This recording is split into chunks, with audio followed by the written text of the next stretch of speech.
शेतकऱ्याची कर्जमाफी झालीच पाहिजे. उर्वरित पीक विमा मिळालाच पाहिजे. शेतकऱ्याची कर्जमाफी झालीच पाहिजे. शेतकऱ्याच्या मुलाची फी माफी झालीच पाहिजे.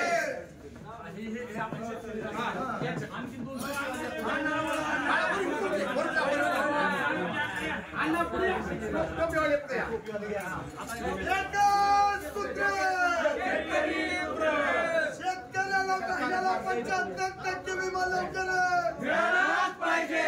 शेतकऱ्याच्या लेकराची फीस माफ झालीच पाहिजे.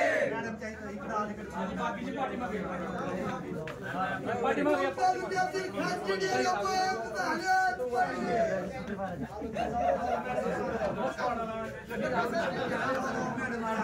या इकडे सगळे पुढे पाठीमागे या ना.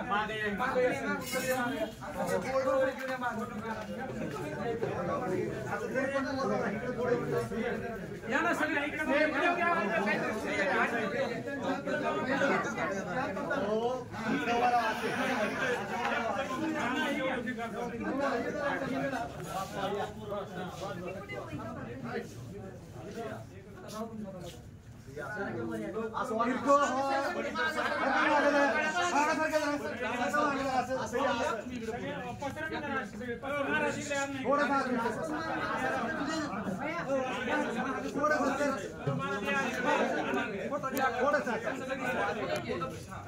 शेतकऱ्याचा 75% विमा मिळालाच पाहिजे. शेतकऱ्याचा राहिलेला 75% विमा मिळालाच पाहिजे. एकच सूत्र शेतकरी पुत्र. शेतकऱ्याची कर्जमाफी झालीच पाहिजे.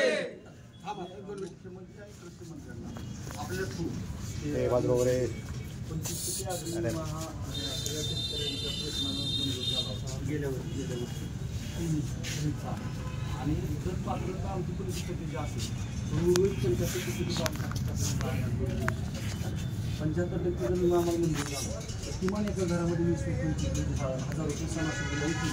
हा आमचा प्रांतिक आहे. म्हणजे आमच्या हक्काची आहे. ही मागणी अतिशय प्राथमिक मागणी आमची ती आहे. त्या ठिकाणी आम्ही बसतो. दुसरं आमचं म्हणजे प्रशासनाचं काम आहे. जर ऑनलाईन 50,000 तक्रारी आतापर्यंत आल्या होत्या विमाच्या 20,000 तक्रारी रिजेक्ट झाल्या. रिजेक्ट झालेल्या तक्रारी ज्या शेतकऱ्यांच्या तक्रारी रिजेक्ट झाल्या त्या 2 दिवसाच्या आपण कृषी अधिकाऱ्यांनी महसूल त्या शेतकऱ्याच्या दारापर्यंत सांगितलं पाहिजे किंवा तुमची तक्रार रिजेक्ट होती. असं आपण प्रशासनाने काम केलं. आणि मॅडम 25% दिलाय का तो सरसकट दिलाय. आणि हा ज्यांची तक्रार नव्हती त्यांनाही दिलाय. तुम्ही आता 75% दिलेला माघार घ्या म्हणा असं पत्र मागणी पात्र आहेत म्हणून तुम्ही अग्रिम दिला. आणि 75%